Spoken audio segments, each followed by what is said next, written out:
Let's go! Let's do this! Kaway sila-sili sa suntok na sinigang.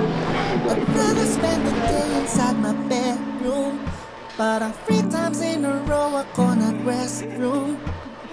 Di makatayo, tinatamaan eh. 1,000 hours mag-boom. Sobrang hindi ko matanda. Pinipilit makisali sa mga bata. Narinig ko na sa aftershave kung may nakaka-high. At pag tinignan ko ang cellphone ko, ang layo na. Di ang tunay nilarayo masyatanda. I take 15 supplements each day. High blood sugar at high. Magiging stomakin sa picture. At ang hirap i-maintain Na? Napapansin mo na parang tito. Tito ka na. Ako sabi ko maaga ka na nagigising. Ano pa? Sa bagay, pwede. Tama-tama. Ako siguro pag pag ayaw na masyado na maingay. Kasi kung dati ko baga, Party, gimmick. party. Ngayon, mas gusto ko na lang parang acoustic. Chill na lang. Acoustic yan. night. Parang Tama, ganun. tama. Yun. Ako kapag nasa hardware.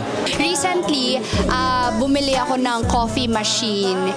Ayan, so parang doon ko na-realize na, oh my gosh, I'm getting older kasi dati hindi naman ako mahilig sa mga ganon. So doon ko na-realize na okay, we're there already. Pasimula na tayo sa tito at tita phase. masyatanda. I take 15 supplements each day. High blood sugar at night.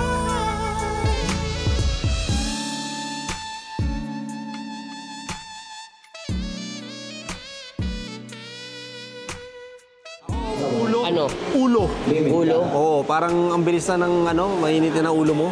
Oo nga. Di ba? Talaga ba? Hindi naman. Hindi ko naman nakikitaan sa'yo. Kasi Hindi lagi naman. yung parang good vibes. Ayos one. Wala pa naman sumasakit sa akin. Ikaw, may edad ka na eh. Hindi na ako lilit yung audience. No? Masakit sa akin lower back. Okay, so ganito mangyayari. Lower back. Sa akin personally, yung likod ko, lower back ko, kasi palagi ako nagde-drive for myself. So paminsan 2 hours yung biyahe na talagang oh my gosh, sumasakit na yung likod ko. Alam nyo ba, sa kotse ko, meron na po akong additional na pillow para sa lower back ko kasi sumasakit na talaga siya. My goodness.